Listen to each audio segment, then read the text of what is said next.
Programa Naquele que me fortalece, com o arcebispo metropolitano de Natal, Dom João Santos Cardoso. Um programa para o povo de Deus. Filho amado, vocacionado ao pastoreio, foste chamado. Naquele que me fortalece. Cumprimento a você que me segue através da Rádio Rural de Natal, a Rádio da Família, Rádio Santana FM na Zona Norte de Natal, a Rádio Curimataú e Rádio 107 FM em Nova Cruz, Rádio Natal Agora FM em Natal, Rádio 87.7 FM em Parnamirim, Rádio Olho d'Água em São José de Mipibu, Rádio 87.9 FM em Tangará, Rádio Cultura do Brejo, 87.9 FM em Brejinho, Rádio Vale em Pendências, Rádio Lagoa FM em Montanhas, Rádio Paz e Bem em Pedro Velho, Web Rádio Imaculada em São Rafael, Rádio Santa Terezinha em Lagoa Danta, Rádio FM Vale das Serras em Campo Redondo, Rádio Jardim FM em Jardim de Angicos, Rádio Palmeira do Rio Cabugi, na cidade de Afonso Bezerra, a Rádio São Gonçalo FM em São Gonçalo do Amarante, Rádio Aluzirana 87.9 FM na cidade de Lages, Rádio Santa Cruz 98.3 FM e Rádio Santa Rita FM em Santa Cruz. Em quem te chama, te fortalece, também te ama. E a Deus, através da Virgem Maria, dirijamos a nossa oração. Ave do mar estrela, bendita Mãe de Deus, fecunda e sempre virgem, portal feliz dos céus. Ouvindo aquele ave do anjo Gabriel, mudando de Eva o nome, trazei-nos paz do céu. Ao cego iluminai, ao réu livrai também, de todo mal guardai-nos e dai-nos todo bem. Mostrai ser nossa mãe, levando a nossa voz a quem por nós nascido dignou-se vir de vós. Suave mais que todas, ó Virgem sem igual, fazei-nos mansos puros, guardai-nos contra o mal. Ó, dai-nos vida pura, guiai-nos para a luz, e um dia ao vosso lado possamos ver Jesus. Louvor a Deus, ó Pai, e ao Filho sumo bem, com seu divino Espírito, agora e sempre. Amém. Oremos. Ó Deus Todo-Poderoso, pela intercessão de Maria, nossa Mãe, socorrei os fiéis que se alegram com a sua proteção, livrando-os de todo mal neste mundo e dando-lhes a alegria do céu. Por nosso Senhor Jesus Cristo, vosso Filho, na unidade do Espírito Santo. Proclamação do Evangelho, com Dom João Santos Cardoso.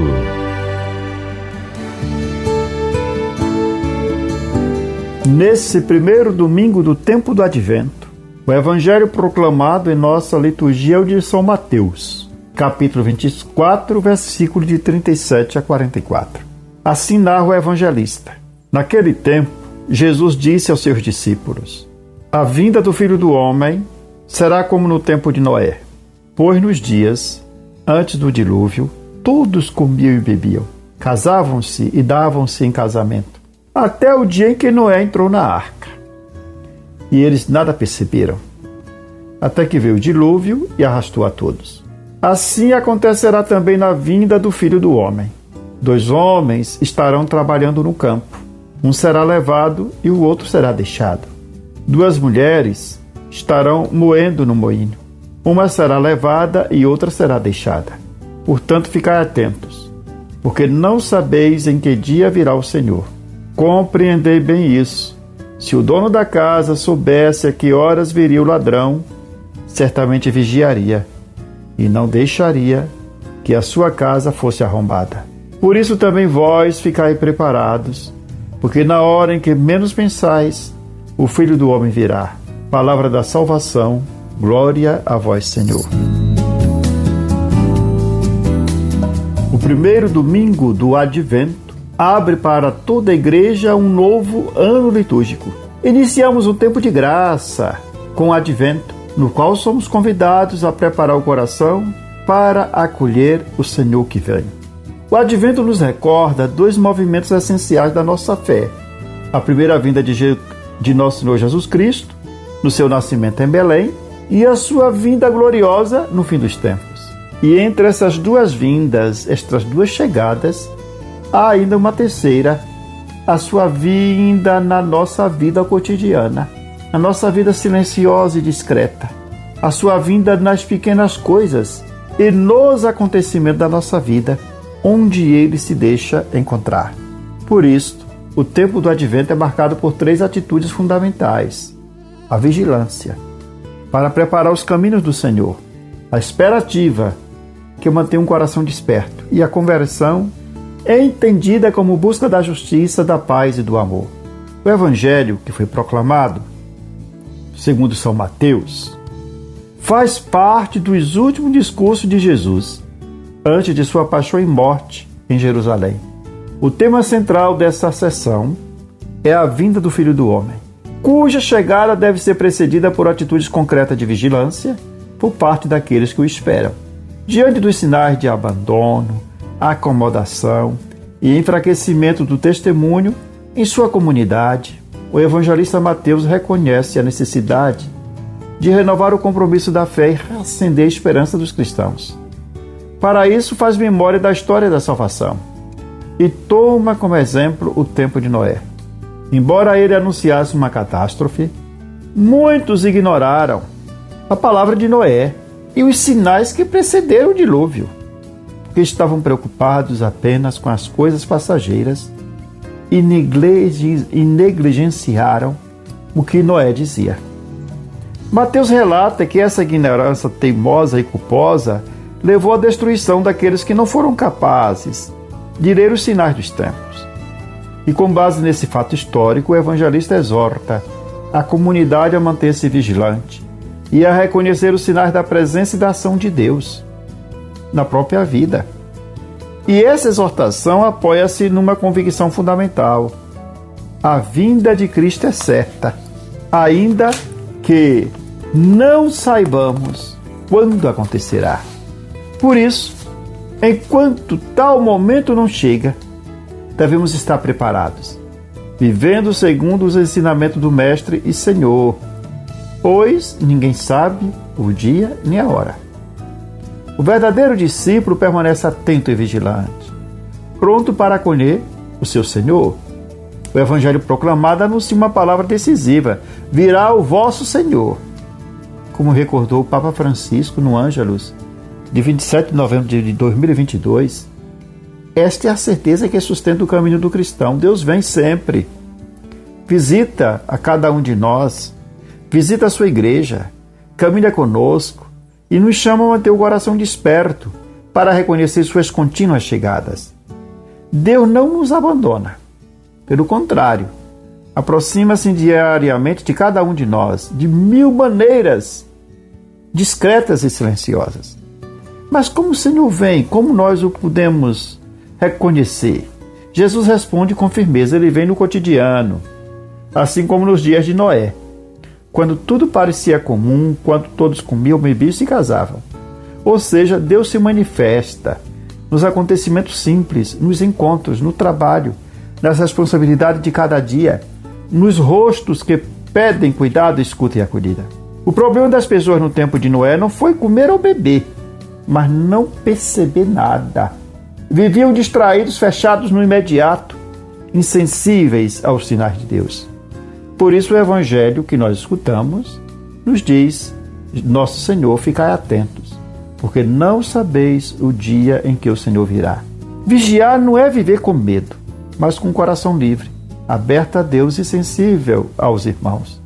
É assumir com responsabilidade e discernimento cada passo, atentos às oportunidades de graça que Deus nos oferece.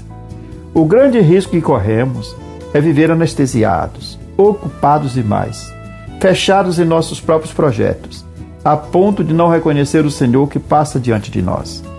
Santo Agostinho dizia: tenho medo do Senhor que passa e eu não percebo. E o Senhor continua a passar. Passa nos pobres, nos sofredores, nos que clamam por paz, justiça e verdade. São Paulo, na carta aos Romanos, retoma esse mesmo apelo ao despertar. Chegou a hora de vos levantar do sono. A noite vai adiantada e o dia está próximo. E nos convida a vestir as armas da luz. Revestir-se das armas da luz significa abandonar tudo que bloqueia o evangelho em nós. O egoísmo, o consumismo, a indiferença, o desânimo, a violência e tudo que nos impede de ver o outro, o próprio Cristo que nos interpela.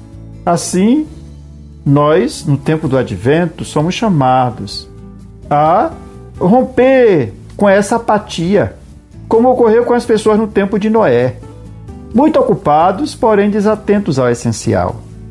E a mesma tentação que atingiu também as comunidades de São Mateus, hoje também nos ameaça, que é o cansaço, a acomodação, a fé morna e uma religiosidade rotineira.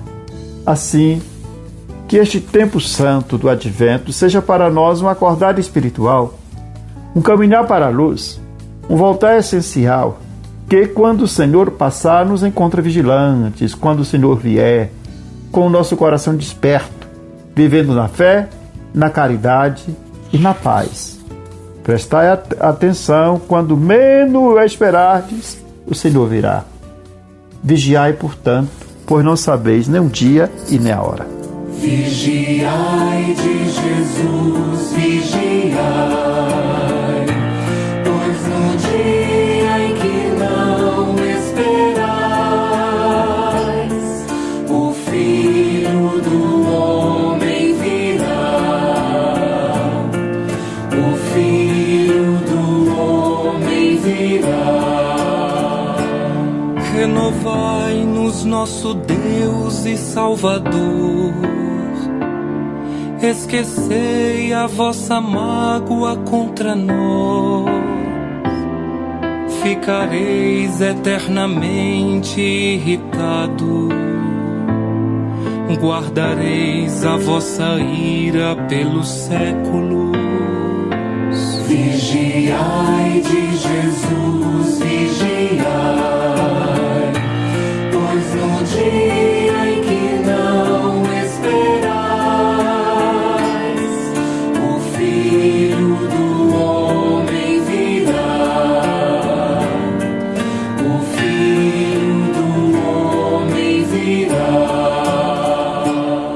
está perto a salvação dos que o temem, e a glória habitará em nossa terra. A verdade e o amor se encontrarão, a justiça e a paz se abraçarão. Vigiai de Jesus, vigiai, pois no dia em que não esperais, o Filho do Homem virá, o Filho do Homem virá.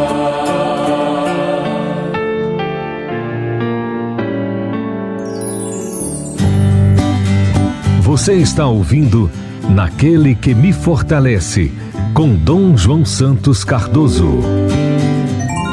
Palavra que evangeliza. A Carta Apostólica e Unitate Fidei, publicada pelo Papa Leão XIV, no aniversário de 1700 anos do Concílio de Nicéia, é de grande relevância teológica e pastoral.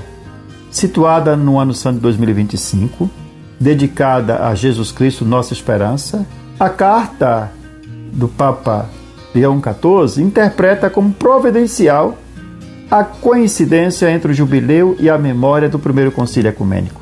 Em Nicéia, os cristãos professaram de modo universal a divindade do Filho, verdade central expresso no credo niceno-constantinopolitano, ainda hoje recitado por católicos ortodoxos e por algumas comunidades da Reforma. A Carta Apostólica do Papa Leão XIV não pretende apenas relembrar esse marco histórico, mas renovar o ardor da fé e fortalecer a esperança no tempo marcado por conflitos, polarização e mudanças culturais. O Papa nos convida a Igreja inteira a renovar o seu entusiasmo pela profissão de fé, retomando o núcleo do credo de Nicéia: Jesus Cristo, Filho de Deus, consubstancial ao Pai. Essa confissão, da mesma substância que o Pai, não é mera formulação doutrinal, mas fundamento da esperança cristã, pois o Filho Eterno desceu, assumiu nossa humanidade e tornou-se solidário com nossas fragilidades. Essa fé comum permanece fonte de luz no mundo ferido por guerras, desigualdades e incertezas. Um dos eixos centrais da Carta Apostólica Unitate Fidei é o ecumenismo. Para o Papa Leão XIV, o batismo comum e o credo niceno constantinopolitano constituem a base segura do caminho ecumênico contemporâneo. Ele esclarece que a unidade não significa retorno a um estado anterior às divisões entre os cristãos, nem a absolução de uma igreja pela outra. Trata-se de um avançar num processo de reconciliação, diálogo e intercâmbio de dons espirituais, abandonando controvérsias e perder o sentido histórico. O ecumenismo é, antes de tudo, caminho de conversão e abertura ao Espírito Santo, que convida as comunidades cristãs a crescerem na compreensão mútua e no testemunho conjunto. A Carta Apostólica do Papa Leão XIV, Unitate Fidei, destaca ainda o ecumenismo espiritual como sua alma e fundamento. A unidade nasce da oração comum, do louvor e da invocação do Espírito Santo, assim como ocorreu no próprio Concílio de Nicéia. Um ecumenismo apenas sociológico ou diplomático não basta. É necessária uma espiritualidade de comunhão, que derrote preconceitos e favoreça a caridade recíproca. O documento reconhece os desafios atuais: fragmentações internas, divergências teológicas persistentes, polarizações políticas e a crescente secularização. Contudo, sublinha que nunca se avançou tanto quanto nas últimas décadas na linha ecumênica, especialmente no reconhecimento das demais tradições como igrejas e comunidades eclesiais e na redescoberta da fraternidade batismal. No contexto brasileiro, marcado por grande pluralismo religioso, essa visão adquire ainda mais urgência e importância. O rápido crescimento de diversas denominações evangélicas, a diversidade interna do cristianismo e a convivência com outras tradições religiosas tornam o ecumenismo não apenas uma dimensão teológica, mas uma necessidade pastoral e social. A colaboração entre cristãos contribui para a cultura da paz, combate ao ódio, promove a dignidade da pessoa humana e o cuidado da criação. Além disso, amplia a credibilidade do testemunho cristão. Num país que anseia por esperança, unidade e coerência ética, sobretudo no serviço aos pobres, migrantes e vulneráveis. E Unitate Fidei é mais que uma memória histórica. É uma convocação para transformar a fé comum em gestos concretos de comunhão. No Brasil plural, a unidade cristã, longe de anular diferenças, revela a caridade que integra tudo. O credo niceno torna-se, portanto, fonte de identidade e ponto de partida para um ecumenismo voltado a um futuro de reconciliação, testemunho e esperança. Você tem um encontro marcado toda semana com o programa Naquele que me fortalece, com o arcebispo de Natal, Dom João Cardoso. É o momento para ouvir a mensagem do nosso pastor. Contamos com a sua audiência. Aquele que me fortalece, ó irmãos, por Cristo a missão acontece. Aquele que me fortalece é o Senhor. Aquele que me fortalece é o Senhor. Aquele que me fortalece, ó irmãos, por Cristo a missão acontece. Naquele que me fortalece, assim concluímos esse nosso programa com esta oração, que devemos recitá-la todos os dias. Meu Deus, dai-me sempre a alegria de viver. Dai-me força para superar qualquer obstáculo. Não permita que eu me sinta fracassado. Erguei-me quando estiver abatido. Libertai-me quando estiver oprimido. Sustentai-me para que eu não caia em nenhuma tribulação. Que não falhe jamais minha fé em vós. No meio da tempestade, quando tudo parece perdido, minha fé esteja sempre ligada a vós. Senhor, meu coração confia em vós, porque sois fiel a mim e em todos os momentos. Amém. Eu sou o pão que dá vida, o pão para um mundo novo, que nutre, alimenta e sacia o caminhar do meu povo. Seja bendito o nome do Senhor, agora e para sempre. A nossa proteção está no nome do Senhor, que fez o céu e a terra. Que a bênção de Deus Todo-Poderoso, Pai, Filho e Espírito Santo, desça sobre vós e permaneça para sempre. Amém. Aquele que me fortalece é o Senhor. Aquele que me fortalece é o Senhor. Aquele que me fortalece, ó irmãos, por Cristo a missão acontece. Você ouviu Naquele que me fortalece, com o arcebispo metropolitano de Natal, Dom João Santos Cardoso.